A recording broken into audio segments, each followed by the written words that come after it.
Welcome to the Home Goals podcast. This podcast contains themes of an adult nature, therefore it's suitable for anyone over the age of 18. Thank you. So welcome everyone, this is Home Goals podcast number 3. Today we're going to take a look or cast a closer eye on our female provision, or as it's more commonly known, Fit Rovers Ladies.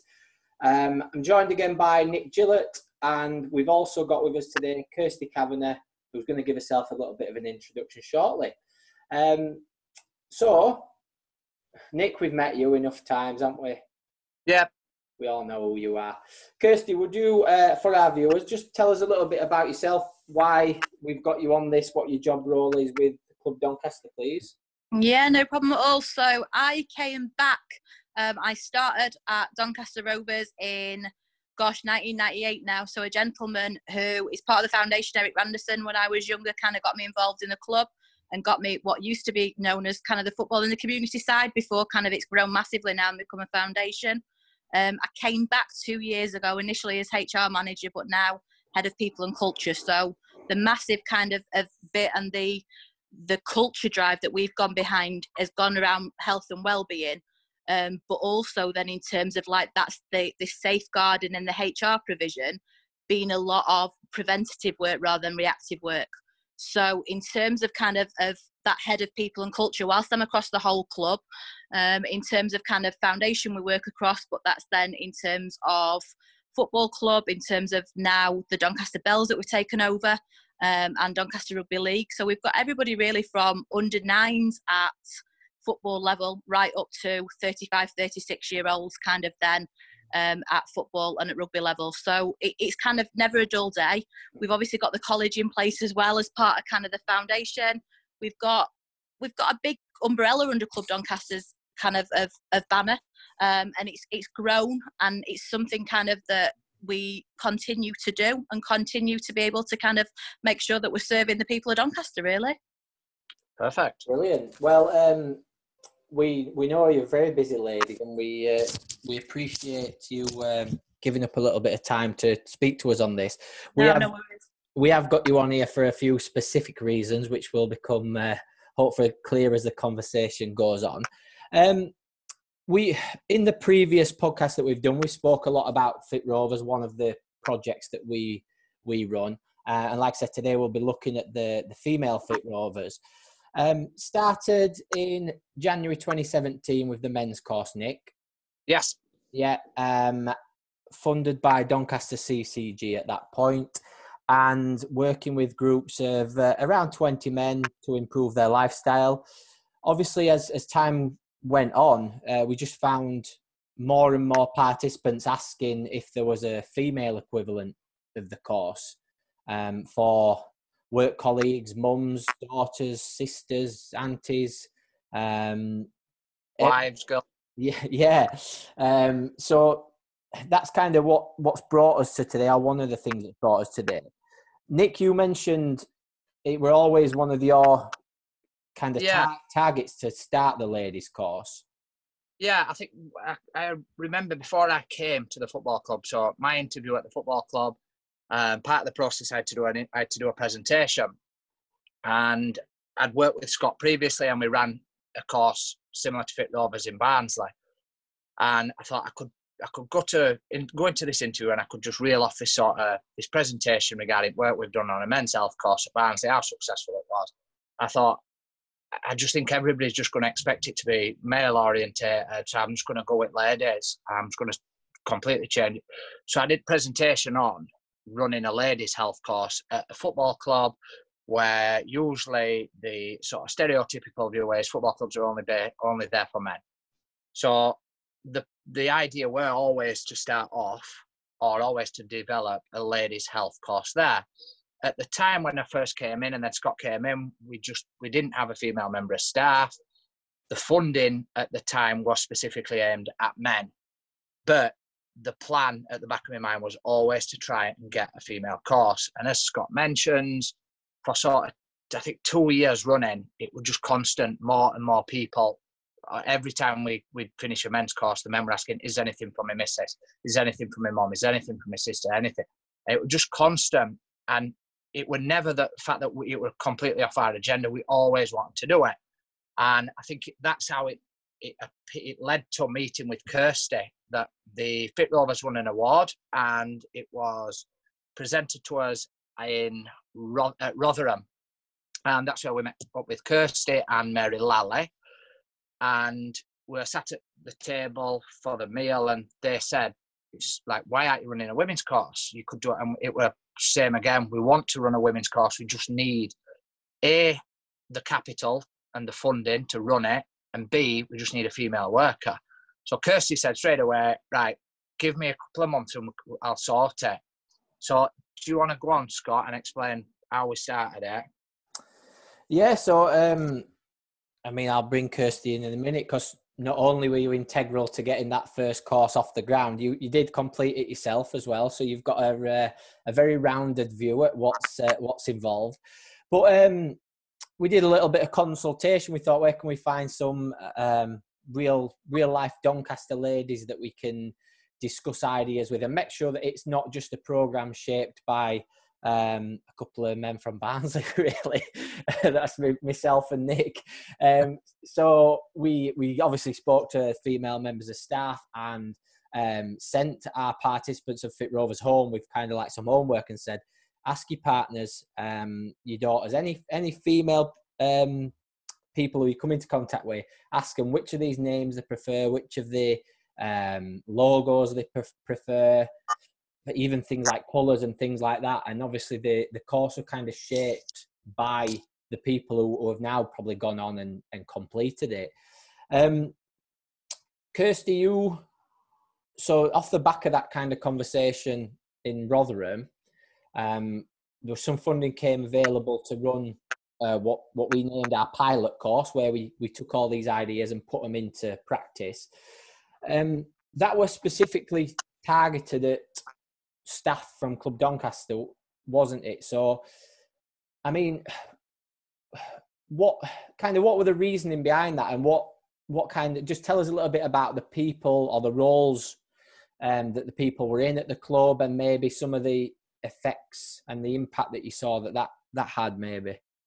I think the big bit is, and the reason why I was smiling a minute ago is I can remember a conversation with Mary Lally, like we've just said, who was kind of really key with this, with Nick, and with you, Scott, to a certain degree, where I can remember us going through the T-shirts, going through the logos, me saying, that's minging, and then Mary saying, oh, no, I really, really like that, then, and then me liking one, and then saying, no. And I think kind of, I forgot about that until you've just said it, and I think we underestimated, really, like that attention to detail that went in, because if we were going to do this, we were going to do it, and we were going to do it well. So I think that's because it's not that the pressure was there for it to fail, but at the same time, we were, from Club Doncaster, we were investing in it, because we were investing in it from a staff point of view, and kind of doing what we needed to do there. But from my own personal experience and kind of through everything else, I don't want an excuse to not have to go because I don't like the T-shirt, or I don't like kind of the workbooks that were there.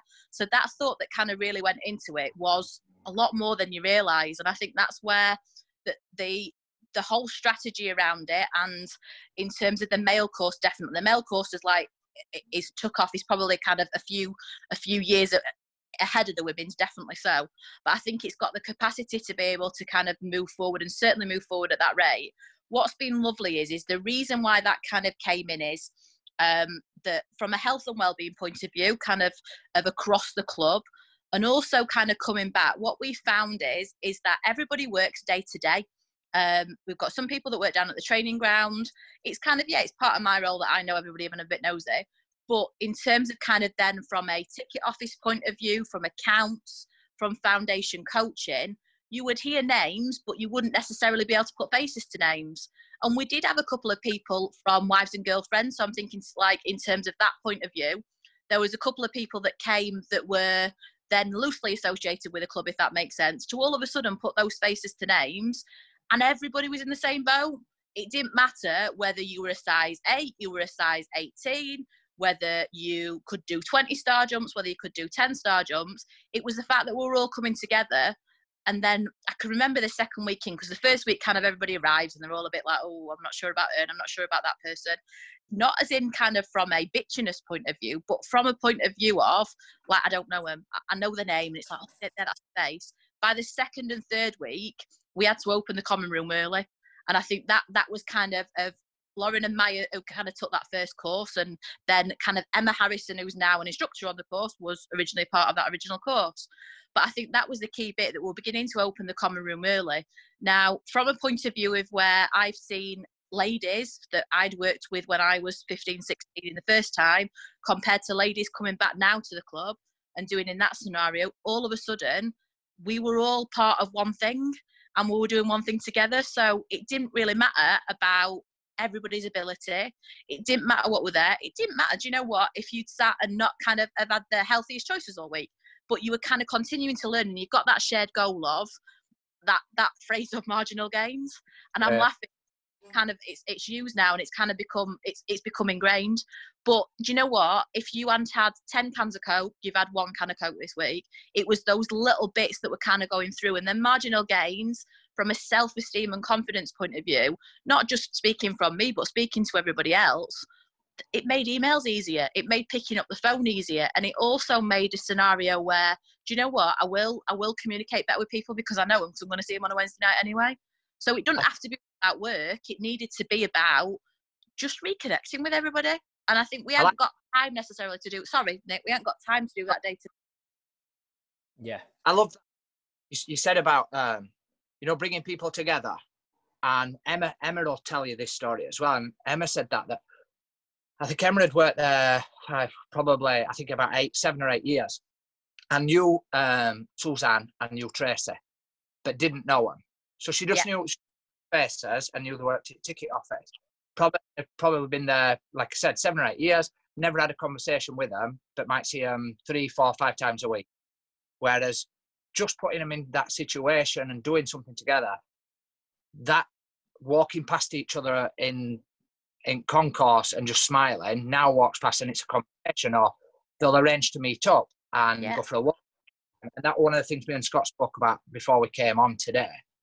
I remember seeing you and Mary, and obviously both probably, if arguably, two of the busiest people at the football club, and banging it down. It was lunchtime, it was absolutely banging it down. Oh, we've got a photograph of that, walking around the lake.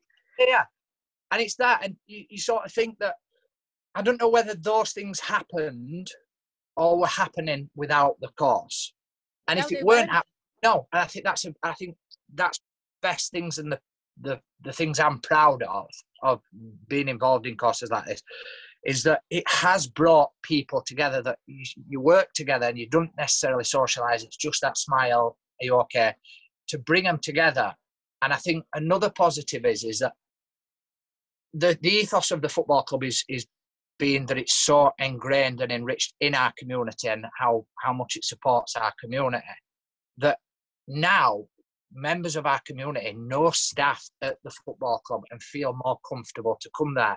And Scott said earlier, me and Scott spoke about earlier, and I think you touched upon it, about there's such a broad range of staff that took part in that pilot course, from I think we had stewards, people in the ticket office, lecturers, club secretary, yourself, club mascot. It's such a broad range of people that probably didn't really speak to each other prior to that course. I think there's 2 bits as well. I think from a professional boundary point of view, and that's kind of from the role that I do, in terms of it does have to be quite disconnected, but in terms of out of here, and you just hit the nail on the head there was a steward, a girl called Hayley, who started joining our walks on the lake. Do you know what? That's kind of like, that's a positive. And yeah, there are times where we'd still have to kind of, from a management level, from my point of view, it don't cross that boundary, but at the same time, to be able to do that and just talk about something that didn't work in the night. We talked about turf at one point, like in terms of kind of that bit of it. And I think that's where the fans we've always been kind of, as a club, we've always been, everybody knows everybody. And we kind of wanted to make sure that kind of went even further. And you just said there that there are a couple of fans there now you look out for. you look out for her. And again, because I'm like, there's a lady called Alison who kind of like, in terms of on that first course, who was kind of a friend of a friend. We then had a netball tournament. So we did the corporate netball tournament down at the Dome. We invited her, as somebody couldn't come in the end. We invited her kind of through because she is part of our Club Doncaster family. And like you've just said there, whether that's a steward, whether it's club sec, whether kind of it's people that are coming across, if you are connected and you are doing what we need to do for the community, then do you know what? Let's do it. Like, does it really matter that it takes up a bit more of your time? Does it matter that it's doing the right thing? Massively so. I think this. Go on, Scott. There's a few points that Kirsty touched on earlier, but I'll just address that one about the netball thing. Obviously, I take participants off everywhere. We have a golf society. We do loads of events. We overnight stays and things like that. And I think that's what we've got with Fit Rovers because of the ethos of the course and because of the people that we work with and the environment that's created. You have absolutely no hesitation that at events like that, they'll represent Club Doncaster with, like, to the best of their ability. And I think that's the fantastic thing that's come out with that. I've never once took anyone somewhere and thought, oh, I wish I'd not took them, or they've embarrassed me a little bit. And I've not. It makes them low-level conversations easy, you know, as well, because everybody isn't perfect, and you're going to mess up at some point or another. It makes low-level conversations easier, but it's that bit of not letting the club down, because the club have invested in you from a Fit Rovers Ladies point of view. So why would then you let, from like a selfish point of view, I'm not going to let Kirsty down, so I'm not going to behave like that. Yeah. Or like you've just said there, like, because people take it seriously in a positive way to say, like, this is part of who I am. And this is part of my identity. Yeah. Go on, Nick, sorry.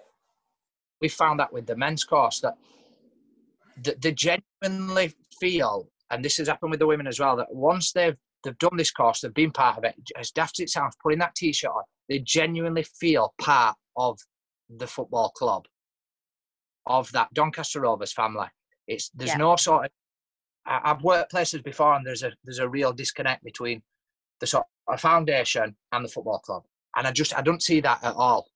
No. People always... We would have failed if that happens, and I think that's the key bit. When that begins to happen, then we may as well, like, that's a fail, and I think that's quite key. You know, like, do you know what I love? You know, one of the things I genuinely love, you know, like working on a match day. You know, you walk through, walking outside a pitch, and who you are, just because you've done something for them and how grateful they are. And I think that's one of the things that we're going to lead into, that as a football club, how much commitment it shows to the foundation and to courses such as this. And I think it leads into sort of the launch night of the ladies course. So as a club, the sort of commitment that the football club shows to the foundation for me is massive. And the night of the ladies launch was the Barnsley game, live on Sky. Barnsley and Donny, Barnsley were on verge of getting promoted. Donny were at playoffs. And massive game, sell out, live on Sky. We had the electronic boards, and the club sort of basically let us have free rein that night. We could have sold it to, I'm sure, a commercial partner, and didn't. And we had the players warming up in the ladies' t-shirts. We had ladies leading the players out on pitch, piecing the programme, absolutely massive. And again, they don't have to do this. And I think that is why the community buys into it as well. It's because of that relationship that community sees how much they put in, so they're willing to sort of meet in the middle. And I think that's why it works. And I think you're right. And I think in terms of our chief executive, in terms of Gavin Baldwin, in terms of the board that are there, the board are kind of very proactive. That, and particularly with Gavin, like you've just said there, it was a televised game, but at the same time, that's the right thing. And I can always remember, and I've still got it on my Sky HD now, was it Wendy? It was the lady's name, who scored a penalty, kind of, and then ended up on the adverts and kind of stuff like that. That's the one. That is the one. That's what, like, once in a lifetime. But do you know what? Yeah. Like, that made that ladies' night. And like, we got a family on the pitch as well, didn't we, at the end of kind of last season? And I think in terms of kind of Mary being able to kind of support that, it's that integral bit of like, as day-to-day stuff, like you've just said, like, COPS is very, very important. We'll move on to Matty Blair in a minute in terms of kind of movement with Fit Rovers. Our lads are our lives in terms of kind of that career-wise, and that be football, rugby, women's football. But in terms of kind of, you get to that point as well where it's not that you take stuff for granted being at the club, but seeing that in action is just as good. Yeah, is just as good, because that is people's lives. That isn't anything kind of off the pitch. That's not to see our crowds in terms of anything else, to see our lads celebrate, to see kind of some of the lone lads that have come through this year. They've grown into young men, and it's been lovely to kind of support them, and been an honour really to kind of be a part of that. You've got Lirak, who's a local lad, in terms of kind of coming up and through. You've got lads that are storming through, but to also see that link, and to see that link of like Wendy coming through and that happening on Sky, do you know what? Like, that's life changing. That's an experience for somebody, and why would you not do that? And I think that's where, to be fair, in terms of Gavin's support and the board support, whilst we make it happen, to have their backing is priceless. Absolutely priceless. I don't think, if I'm being totally honest, I don't ask for anything off Gavin or anybody, and it'd be a no. It's where every time it's always, if they can do it, they'll 100% support it. And me and Scott always speak about the players, like on player visits, that I've been coming up to 5 years, I've never ever seen a player look at his watch, ever. We're having to tell players to leave, that they don't have to stay. It's cost the Verde from Barnes that they take them off before they come in. like Matty Blair, you can't sort of praise somebody enough for their sort of commitment, and to supporting the courses that we've had. He is the prime example. We have to tell him not to come, or we have to tell him you're right, to go. You're right, in terms of kind of and I know that like Mary and myself have both had that conversation kind of through of like, do you know what, like, this is amazing, but don't burn yourself out at kind of both ends. And I think that is key. And I think what was very, very interesting is that first week we were laughing about kind of like videos and stuff like that. The lads at the training ground were like, oh my God, Mary and Kirsty, like, what are they doing? Like, what they wanted to know. They wanted to know what's going off. And I think that's now, it's spread as well. So as we've got kind of down to, I'm a bit of a VIP when I walk in there now, because I've not kind of done every session. You've got other ladies that are kind of in there and have really kept it up from ticket office, like you've just said. But I think in terms of bridging that gap and making that connection in terms of community-wise, like Matty's been in and around and involved in kind of stuff, and it's not everybody knows about it, and that's the whole point of view of it. The men are so supportive. Like, you see, like you just said, you see people walking around the lake, or you see people walking in and they're like, "Are you all right?" And I'm like, I've got no idea, but they know that you're part of that like group, if you know what I mean. So in terms of that bit of it, it's a bit of a, in a nice way, a secret society. So it's something where there's no clicks. There really ain't any clicks in terms of that bit of it. There are some amazing people that I'm like, that have kind of really transformed their lives and kind of done that. And there are people that go there from a social point of view. And I think it's been really, really key for Lauren and Emma to have kept that up via Facebook, for them to have done kind of what they've done as we've gone into such kind of unplanned moments over these last couple of months, to keep that up for some of those ladies and men, in terms of keeping that up, is massive. Absolutely massive, because that's a social bit. You can't give somebody a social bit and then take it away, whether we agree with it or not. It's kind of, and that's where we've been successful. We've been able to kind of do that, and it's lovely. It's nice to see people grow. I think they've grown, and from a confidence point of view, they really, really have grown. And I think that's where we talked about female workers. Lauren's come in and is just as passionate as you two, if not more. Like we're saying about Matty, sometimes you're like, well, we would love to run. We'd love to be able to run, and like in terms of that bit of it, but let's grow it organically, and let's make sure it lasts. And I think that's where you'd rather have that. You can't buy passion. You really, really can't buy passion, and that's the key bit.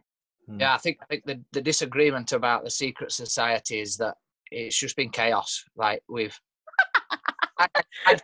like we talked earlier about the sort of the consultation now with how we're going to and things like this. And myself and John Davis was like, see, we had like so many really heated discussions on where this were going to go, how it were going to go. I always said this will be just ginormous. And the first few weeks after the launch was just chaos regarding. Scott, we never had any flyers or posters or anything, did we? Like literally no public whatsoever. Because of the way the course runs, it we're almost like don't tell too many people because we can only. Didn't we have to shut the waiting list at one point? Yeah. Well, this is the waiting list at one point. We're like over 300. A course would finish, or something would be, or somebody would do something, and it was really difficult to not promote that because we're like, oh, we can't put this out. We can't say that they've lost this amount of weight, or we can't put that somebody's done this. Because if that gets into the general public again, we're just going to, or yelling. So it sort of became really difficult to manage what we could promote, what we couldn't promote, what we wanted people knowing. But it is that, like people always say about, word of mouth. And the word of mouth has absolutely gone, it went through the roof. I think current figures, we've what we're on, about 18 months, worked with 149 different women. And I think still the waiting list is 200 plus. Really? We're still and you have to think now what we're doing at the minute is we're having to run 2 courses. So men's traditionally just runs on the women's now runs on an evening, and we're running day course as well to try and get through that waiting list. Because there's nothing worse than somebody making that decision to pick up the phone or to write that email to say, I want to join. Then Lauren saying, well, I can't get you on for 12 months. Yeah. Because that moment's gone then, isn't it? That moment has gone.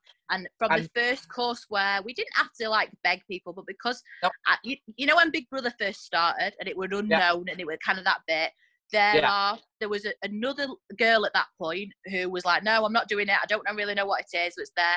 She entered the 3rd course, has now got her sister-in-law on, in terms of that bit, and like she can't miss Wednesdays. So in terms of that bit, and we've obviously reached out from boxing point of view now, we've got kind of in collaboration around that, where from that beginning, she's like, no, it's an unknown. I'm kind of not going to do it. I'm not going to do everything else. And that's where, like, you think, right, that's how we haven't made it. We're halfway up the hill. But in terms of that bit of it, we've started, and that's where we can't finish.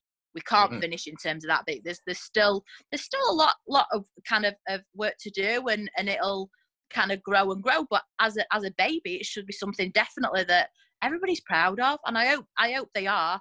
I really, really hope they are. And like you've just said there, in terms of kind of that launch night, we probably didn't even need to do that part of it to get more participants on, because it's that word of mouth. Yeah, 100%. There's a few points that I picked up on, and first of all, we mentioned about consultation. The key to that, what we have had a few people. Obviously, the female provision is called Fit Rovers Ladies. We have had a few people say, "Oh, that's a bit sexist," but of all the options offered up, it's voted for by the participants that are coming. And I mean, I don't know what the political correct way of putting it, but again, had me and Nick just come up with that, we would have been struggling to maybe offer a reasoning for it. But the participants have chosen that name themselves, and everyone seems pretty happy with it. We mentioned we've got loads of experience of working on similar projects for men. And one of the best things has been how easily it has translated from the men's courses into the ladies' sessions.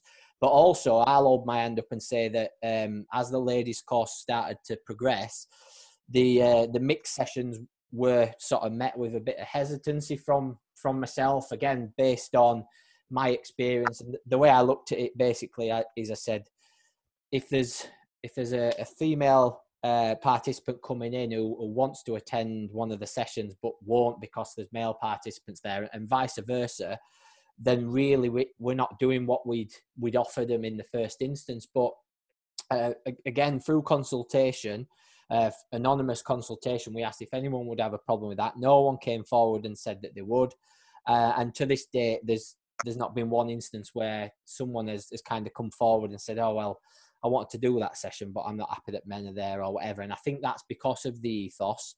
And Kirsty, you mentioned earlier about family and stuff, and this is not something that we've pushed, but again, what participants have kind of brought on themselves is the Fit Rovers family. And that's not really possible without the female participants, the support that they offer for the men, the support that the men offer for the ladies. We've obviously got families, like you said, that have been through the course now, Kirsty. So male participants on the men's course, female participants on the ladies' course, and even kids that have gone through our school provision. The whole Club Doncaster family feel, again, I'll not mention names, but a couple of our participants, so husband and wife who've done the male and female courses, also supported the academy players. Yeah, so, oh my gosh, yeah, and how that came around as well. So we actively recruit, which is kind of not easy, and within our borough, it's really not. In terms of, from a host family placements, kind of myself as from a safeguarding and welfare point of view, we have young lads that kind of coming from all over, so from Sunderland, from kind of nationally and internationally. In terms of that family that are there, that family have kind of welcomed those two lads with open arms, to the point of as well where they are, our whole aim with that project is to make it, it's called a home from home environment. It's not digs anymore. It's not, I'm going to be a landlady, it's home from home, because it has to be of like we've just said there, of making sure that we're looking after our lads, and again, we look after each other. But no, in terms of that family, in general, they took two lads on, and it is a home from home environment. It really, really is. And I think that's, again, it's, when I first met that gentleman, I was like, I know his face, but I don't know why. And it's like, oh, well, this is how it's kind of come about. And it came through again from us saying, right, okay, can we get this out? And how can we, that call to action of, like, we don't want it to be a digs. And yes, okay, there's payment and there's things that's in there, but it has to be the right place and the right time. And that one in general, like you've just said there, started off as Fit Rovers. That man was kind of beginning to retire and doing everything else. He's now kind of doing all sorts of stuff around the club. And I think it's again amazing because he feels part of it. Why not? And when we report things, we always report weight loss and centimetres lost and things like that. But what's harder to capture is someone like that individual who now does loads of volunteering for Fit Rovers. Yeah. On that placement, also bought a season ticket as well for the first time. So what? It would never did it attend games? No, never. No. Games, did the course, and off the back of bought a season ticket, and then what I mean, that his journey involved getting his wife on the ladies' course, both volunteering, both have undertaken qualifications, like through the foundation to support us in our delivery, and with supporting next lot of participants. And then, like I said, it's gone on to housing one of the sort of, is it an academy player as well? Two academy lads, and we'd have never met that family because they wouldn't have engaged from a website point of view. Yep. They wouldn't have necessarily engaged the way that we normally get people, but as a placement, like, out of this world. Yeah, it is. And it is, like Scott said, that we have so many different stories that you don't write down when you sort of reporting back to funders. You didn't write down. Like, I think, especially with the ladies, we've had 2 partially sighted ladies complete the course, with 2 ladies in wheelchairs that have completed. That's something else. I think that people at first, when they hear about the course, think, oh, it's young fit people. It's not the sort we work with such a broad range of people, and like you said, it's such a welcoming environment. And they all get the same opportunities, and they're all supported through it. And I think that's leading into the ladies now, as we've seen with the men, they're going to become what we class as vets, then start volunteering. And it's how it changes. Like some of the ladies that we see have changed. It's so some of them are genuinely unrecognisable, not just physically, but personally, just different people. I mean, I'm not sure how much you know about this, side of it, Kirsty, but we've got Fit Rovers Committee, which is made up or was made up entirely of men. And it's not now, though, is it? From what I can gather, it's not kind of in terms of that bit of it, and that's where that's what it needed to be. Yeah, that were the men that were pushing that as well. It didn't come from myself, from Nick, or from Lauren saying, "Look, we need some female representatives." It were, look, if we're acting as a Fit Rovers committee with the best interests of everyone, then we could do. We probably want as two of the ladies coming in and being spokespeople for that group and bringing their ideas to it and developing it collectively, so that the one course doesn't fly off and the other one lags behind, whichever way that could work out. It's that self-sustainability as well, isn't it? In terms of kind of, okay, not a problem. We funded that originally, but there's not a never-ending pot of money. In terms of that bit, there's not kind of a scenario where we're going to be able to fund it forever. It's how now, if you want that and like you take ownership of it, and it's kind of definitely, I think it's got to that point now where it's not our baby anymore. It's actually now it belongs to the people that are doing it. Yeah, definitely. That's what we've always prided ourselves on, is that we just facilitate it. It's they drive it now. We've literally our input. And this is not taking it away from sort of Scott and Lauren. The input now is very sort of minimal. They just deliver the sessions. A lot of the stuff is driven by the committee and by the participants. You look at, and I think a prime example of that is our Christmas do, which we always hold in January. And I think this year attended by over 150 people. I think it was a tenner a ticket. I think we did about £1,000, Scott. I think we're close to about £1,500 on raffle. So this is not, and so we didn't organise, we didn't book venue, we didn't sort tickets out, we didn't sort raffle ticket prizes out. It's all done by the participants. We just are there, just sort of supervise and support, and it is all run by them. And I think, again, like I said, this isn't a course that is subsidised heavily through the football club. It's beginning now to look after itself. It's never going to, I don't think it'll, well, I don't know. I don't think it's ever going to be a thing where it'll pay completely for itself, but it does well now. I think across a week now, Scott, different participants, men and women, 200 plus, would you say, across a week? Yeah, definitely. And like Scott mentioned about the sort of, and yourself mentioned how it's still, obviously, the ladies' class is still in its infancy and now it's growing. And it is that, like this year, we've seen the ladies now set up, the ladies attend the boxing sessions, which we, again, run. That's run in sort of partnership with Jimmy at Freedom Boxing Gym.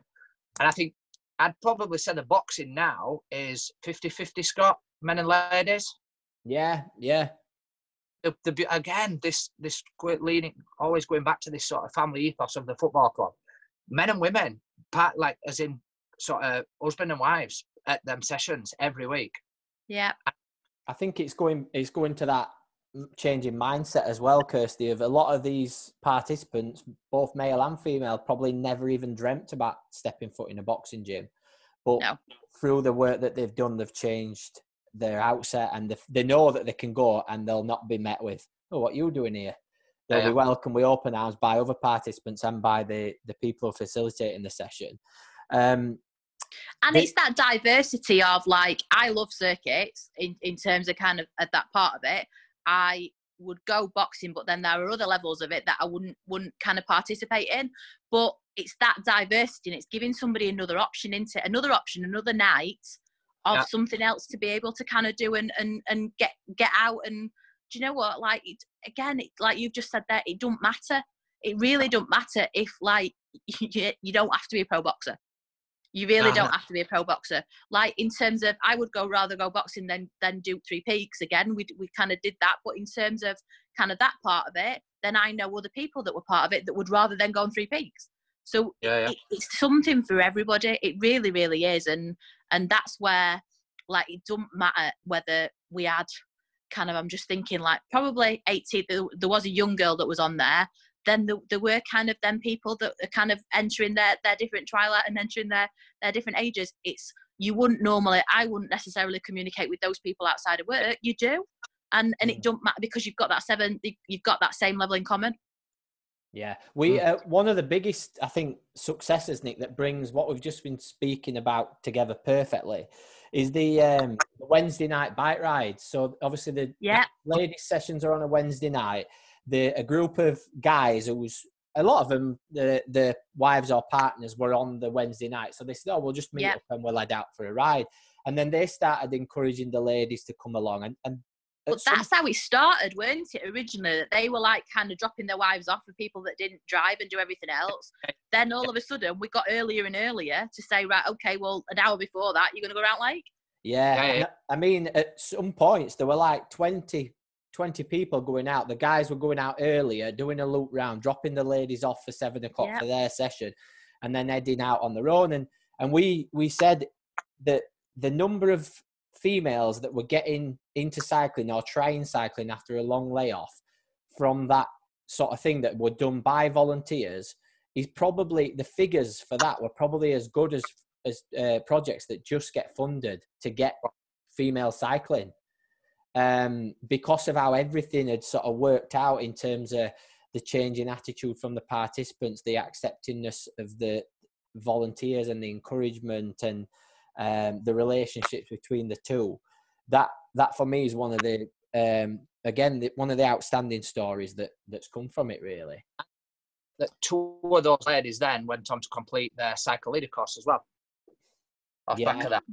Yeah. So it's such a shame now. I mean, we mentioned this, I think, last week, Nick, that the cyclists have been going out all through winter, all conditions, and now it's what, 8:15, still really light and nice temperature, and they're all stuck at home. They can't go out, but I'm sure whenever they are allowed to, they'll be back at it. But then I suppose linking into that, and it is going slightly off topic, in terms of the bike library. So we've got the bike library, we've got kind of that's running. We've had players, we've had 2 or 3 players in terms of Fajiri, in terms of kind of a couple of the lone lads, that once we kind of had that abrupt that said, you know what, like how can we kind of support it? In terms of even from a staff point of view, that opens them doors from a bike library point of view that we wouldn't have necessarily known about that, if that makes sense, without then like that just being a chance conversation of, right, okay, you can loan the bikes, we can do that bit of it. And we don't necessarily advertise it as being a staff benefit, because it's not, it's for community. But once again, then when you've got our lads and our players that are kind of doing it, as well as staff, and encouraging them within this scenario that we were supposed to take kind of exercise and we're permitted to do that, that's then got, it's another link. And it's another link in terms of kind of that bit of it to make sure that people stay active, really. Yeah, the link between those 2 projects, between the Bike Library and Fit Rovers, is just been fantastic, because we've developed relationships with people where, one, we know we can trust them if we loan them a bike.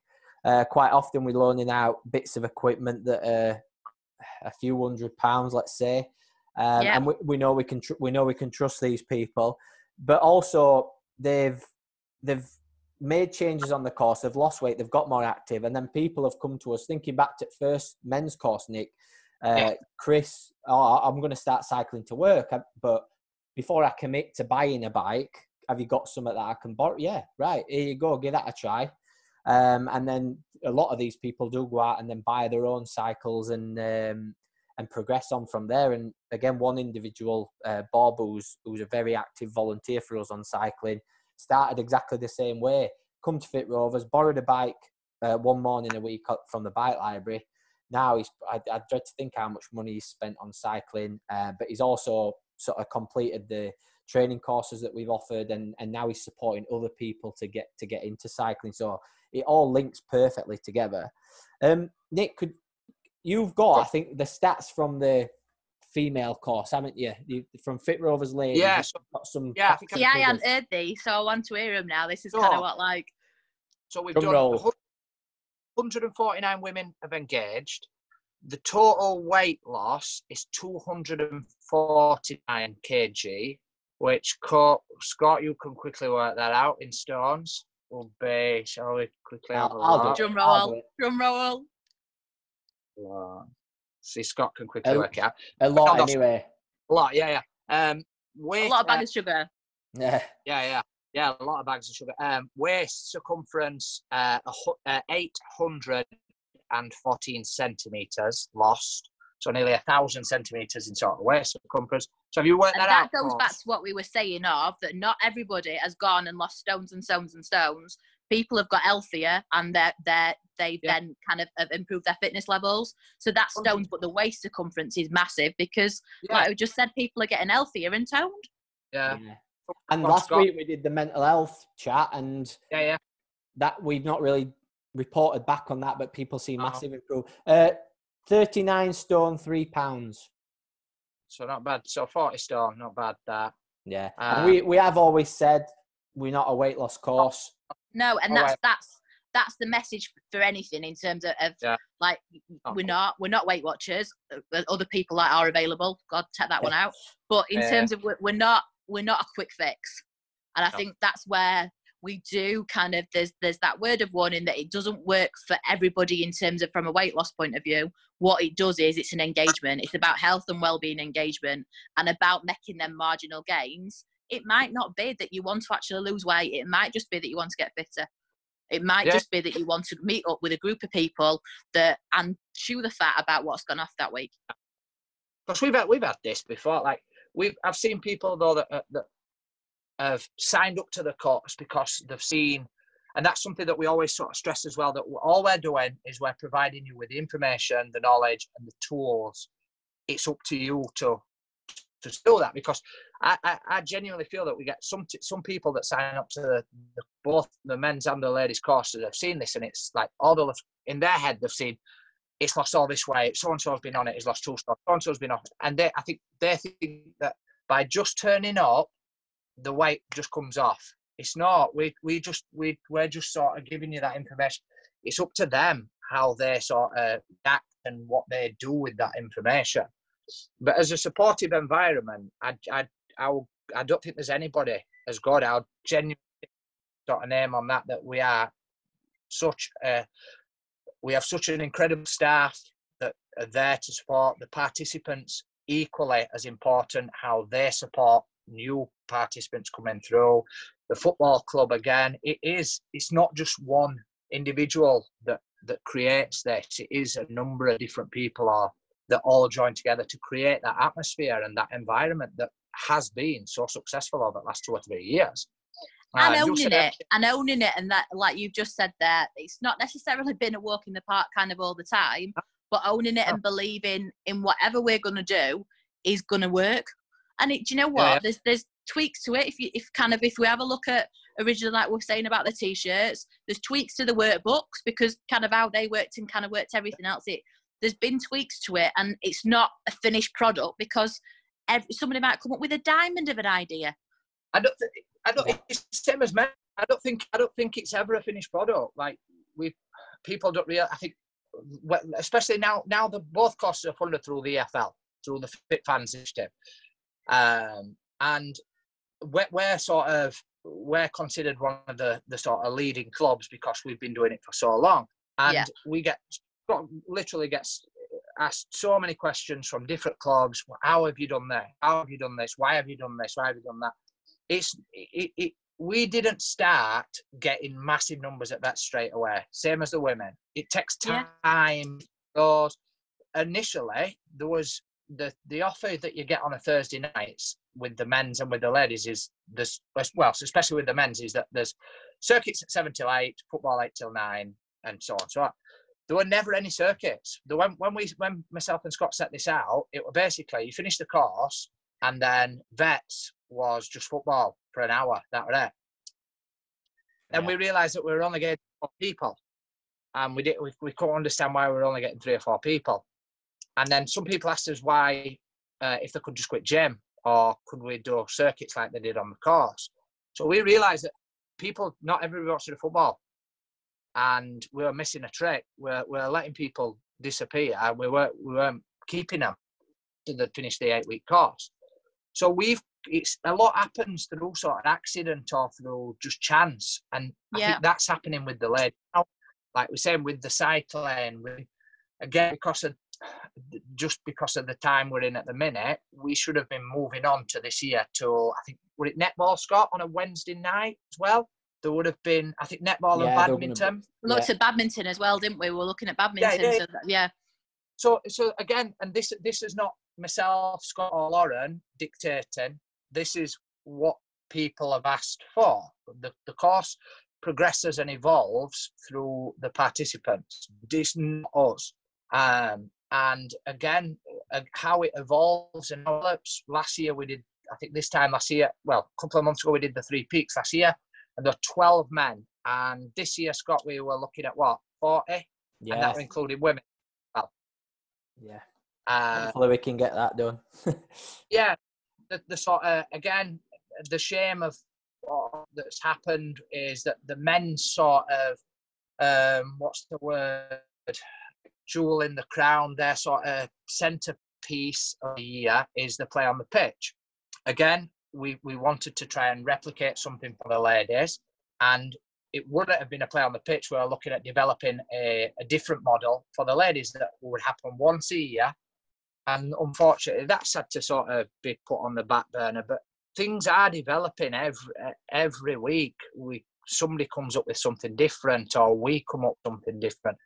The same with the T-shirts, which has become a massive part of the project. The attendance T-shirts, again, I think I can't even remember where it came from, why we started doing it. But now we're seeing ladies getting their 50 T-shirts. I think we gave 100 100, Scott. Yeah, at the Community Day of Action. Yeah. And again, to show just how far we are and how far this project for men and women has come, and how supportive the football club has been. We are now funded through the EFL. We're one of the only clubs to get funding to deliver both a male and female course. And this year's EFL Community Day of Action, we were approached to host it because we're seeing, like, the work that Scott and Lauren have done, we're seen as one of the premier sort of clubs that are developing this sort of work. So again, it was nice to see Scott and Lauren get the credit for the act that they're doing. And I think that's something that you mentioned earlier, regarding the consultation, that a lot of people don't understand how much work goes into this sort of course, and the hours Scott and Lauren put in behind the scenes. It's not just a case that people rock up on a Thursday and a Wednesday night and everything's done. There's hours and hours worth of work that leads into it, contacting people. Fairies don't set it up either, do they? Like, even that part of it, there's no fairies that come and set all circuits up. It's due to, and Lewis as well, so. Yeah, don't forget Lewis. Like Thursday nights, like Scott and Lauren are entertaining on a Thursday night, upwards now of over 100 men. And like I said, to entertain that amount of number, it's taking us probably 2 hours to set up a night. So there's so much work going into it. And I know this has been one of the disappointing things with the 3 peaks. The amount of hours Scott spent organising the 3 peaks is massive. And it's not as simple now because, like I mentioned earlier, last year were a little bit easier because we were only working with 12 and they were men. So stopping over, don't matter, it's easy to work with men. Now we're mixing men. It's a whole new ball game. It's a double amount of work. We're having to look at separate rooms, accommodation. It's all those that go into a huge project that I think in time is going to get bigger and bigger. Personally. Do you know what? Even with the setup, even for like Scott, you're the same in terms of Lauren, to have a personalised playlist for, like, in terms of circuits and stuff like that, of my musical taste is completely different to some of them people that are there. You learn to appreciate it because you're waiting for your song to come on, like in inverted commas, you have that bit of it. But then that's that extra bit. That's the extra bit of, do you know what, like, I am going to try my best on this one because it's mine and it's like my decision on it. And I think, Scott, your films have been a bit dodgy, but in terms of kind of like some of them bits that are there, it's them little personalised bits where you don't want to let people like, right, that's mine, I own that. And that's, you can't replicate that again. I mean, what Nick was saying about the project evolving, I suppose it's probably never evolved as much as it has maybe in the last 3 months. And not everything that we've done has worked. Like, done so many things that have been a bit of a flop. But likewise, this last weekend we started up a new running group, and we got people again commenting on that, saying, I would have never even dreamt about running 5K. I've been a little bit slower than I might have wanted, but the change in mindset and the support and the new ideas that people are coming up with, I've actually got out and done it, and I feel good for doing it. And hopefully they'll stick at that and try to obviously improve on the time. But if not, who cares? It's just getting out and it's just doing something and sort of feeling good about yourself and getting that exercise in. And in terms of the club involvement and stuff as well, obviously we spoke the 3 professional football teams that are, the 3 professional sports teams that are located at the Keepmoat. We get lots of support in terms of tickets for prizes. Obviously, we spoke about Matty. I think Matty's actually got more awards for Fit Rovers than we have, which is very justified, if you ask me, because I've said many a times before, if Matty if he no longer had a career in football, I'd be happy to offer him a place working for us if he were happy to take it, because he's got the personality, the empathy, and the interpersonal skills to pull that off. And I think if he came in his normal clothes and you were working with people who maybe weren't fans of Doncaster Rovers, no one would even suspect he were a footballer. He's that down to earth, and that's really important for the people that we work with. The Dons, obviously, we've had on both the male and Ranky's been down into it at one point. Yeah, Ranky was down on both the male and female courses. We've had rugby sessions delivered by Neil, one of our volunteers who was involved at Dons. Stuart Piper, who was the president of the Dons, has completed the course. And he's always pushing for me about, we have Fit Rovers match days at Rovers and things. He's always pushing for me for similar at the Dons, so hopefully we can make that happen. And I think to be fair, in terms of Carl Hall is very, very supportive, kind of from the chief executive point of view. That, and it is exactly the same. I think that's that theme and that's that culture of that. We've got 3 sports teams. We've got 3 sports teams that are kind of in and around. We've had a Bells joint takeover night as well, haven't we? Where kind of players have been a part of that and in and around stuff around the football, as in the women's football stuff. And Gavin Baldwin's participated in sessions as well. So it's not top up, bottom down. It's kind of right. Okay, we're there for that reason. Yeah, I think that's leading into that. With sort of the linking with the Bells, has been.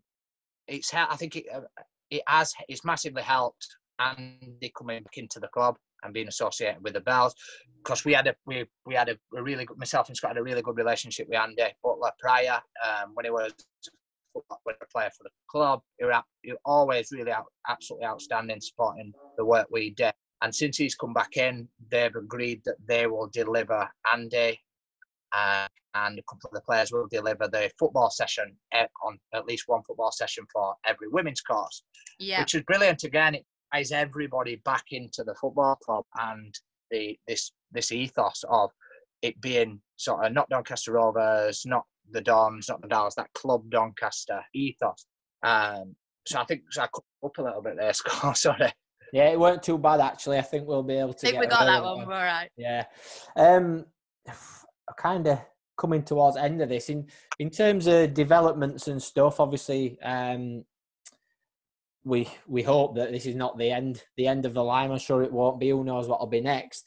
But if I had to ask you and Nick yours, it'd be interesting because obviously mine is a little bit more from a delivery point of view. But I'm going to ask both of you if you had like what your aspirations would be or what you'd like to see happen as from Fit Rovers in general. You can make it more specific if you want, but if anyone's ready to go, fire away. I'll go. So I think we've discussed this, me and Scott, John, Lauren, in the past. That ideal world would be that we start to develop the vets, as in individuals, to a point where they're running the sessions or they're supporting the classroom sessions and the physical and the sort of vet sessions themselves. So it allows Scott and Lauren that sort of little bit more time to develop new ideas and sort of other initiatives that we've got going on, that they're not just so heavily ingrained in that. And I think we are getting close to that. Like we mentioned earlier, we've seen people do the Watt Leader course, the Cycle Leader course, the FA Level 1 course. And that was something that this year we're going to be a target of ours, is to upskill some of our participants to a point where we're starting to put more responsibility onto them for the sessions. It would be my dream to get to a point where these sessions are led by people that have done the course and that are putting back in. So that would be my sort of ambition for it, where we are at the minute. I'm kind of going to go down a different route now, to be fair. I think in terms of my ambition is that we are, and this is kind of, maybe this is turning a corner more than anything else. Historically, we don't necessarily shout about what we do. We launch those bits of it. And I think the key bit is kind of, we need to get it out there. But I'd like to see this now go. We work with Doncaster and we work with Doncaster's community, but I still think we haven't touched everybody. And I still think we've only touched a small percentage of it. And I'm hoping that's not necessarily from a resident's point of view, but from a company point of view, from kind of working forward, to really see the benefits of whether we look at this now as a package that we can begin to support. And it doesn't have to be in work time. It doesn't have to kind of affect productivity levels. For me, it actually kind of develops it and enhances it. We've touched upon it massively in terms of them working communications, like you said, about having conversations in corridors, having conversations everywhere else. And I think that's where it's such a unique and kind of way of, why can't we deliver this and why can't we touch more people now in Doncaster? We are still a sports team, and there's people there that kind of won't come to us for that reason. But if we can develop that through other companies, through other organisations, we've done that with the Football League Trust, but can we go out there further now? And can we begin to have a look at that from a package? And not just the packages in, I'm not being kind of the worst saleswoman in the world here, but in terms of this to be a package of well-being, and this to be a package of that will actually affect more people, and not just people that've got an odd link to football, but will actually affect like people that are kind of working in different environments. Yeah, interesting, because it's another area that we just started to make inroads to, and then all this coronavirus thing kicked off in terms of medical professionals referring directly in, because from a holistic point of view, we spoke about the effects that we can have on weight loss. We know that even if you don't lose weight, exercising more regularly is brilliant for your health. We know the improvements that we see in mental health and general sort of self-esteem and things. That you can signpost people off to all these different places for one or two of these things, and probably not get maybe the same results that they might get. Don't get me wrong, like for someone who is really suffering from mental health, or someone that's got real problems with alcohol, there's specialist services that are equipped to support. We haven't got a magic wand. No, we haven't got a magic wand. I think you're so right in terms of that bit of it. But do you know what? People might just enjoy this more than the gym. They might enjoy it more than, like we've just said about that couch to 5K. It might mean that somebody like carries it on for 3 months rather than 1 month. And you're so right in terms of, we haven't got that magic wand, but like you've just said, them inroads now, let's use that as a springboard. And yeah, we're temporary at the minute, but do you know what? Like, let's use that never say die again. Yeah. Well, mine, if anyone's interested. Yes, let's know. I still want to win another award. And I think we've tried in the past with some big sort of Royal Society of Public Health, UK Coaching Awards. And I honestly believe that it is about what you do, but it's also about what you can show that you've done all right about that you've done.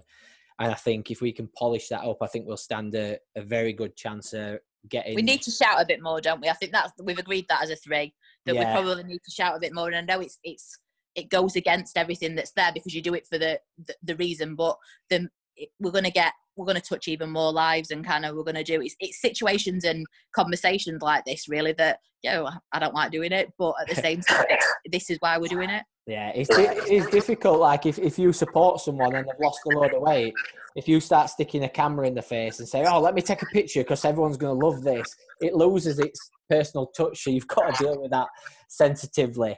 The other thing for me would be just further enhancing the retention rates that we have across the 8-week course and now onto the 12-week course is phenomenal, really. But really tapping into those people who are obese or extremely overweight, are unmotivated, and really enhancing our results even further, which I know we can do.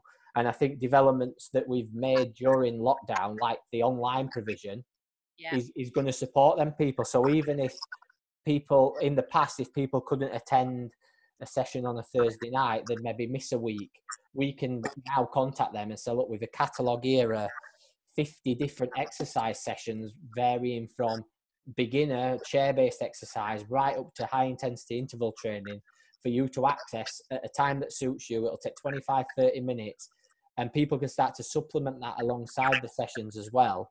And hopefully we'll see even better retention and even better results.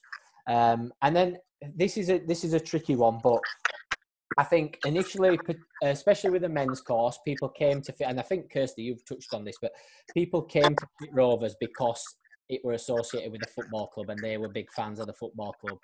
I think as things have progressed, it's almost created its own reputation, but still aligned to the ethos and everything else with Club Doncaster, which is not a bad thing. I mean, somebody won't turn up to watch Rovers because they love Dons or because they love rugby league. It's not saying that because Fit Rovers has its own reputation that it has to separate itself from those things.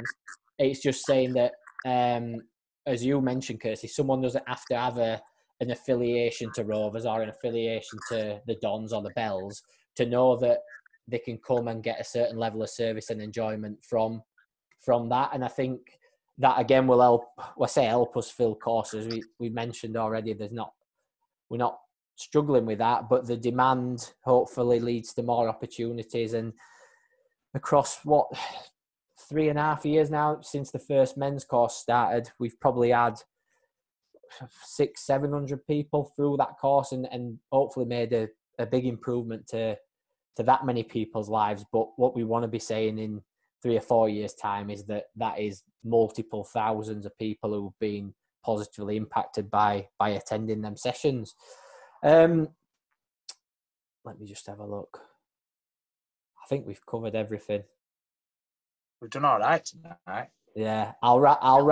That was quite flowy though, weren't it, as well, to be fair? Yeah. Right, so I'll just wrap up. Come on, then. Right, so I hope you've enjoyed listening to the podcast, a little bit of behind the scenes info about the development of Fit Rovers Ladies and a little bit of info about Fit Rovers in general. If you've never heard of Fit Rovers, be sure to check us out on the Club Doncaster Foundation website. We'll pop that in the description. I would say give us a call, but at the moment we're not guaranteed to answer the phone, so email would be the best option. I'd like to thank Nick, obviously, for his input and for joining us again. And I'd like to thank Kirsty for taking time out of your schedule, Kirsty, and I hope you've enjoyed it as well. And thanks. It's been lovely. It's been lovely to go down that memory lane. I think I'm going to be remembering them t-shirts now, Nick, like later on tonight. all that glitter. Yeah. So thanks everyone and goodbye. Thank you. Bye.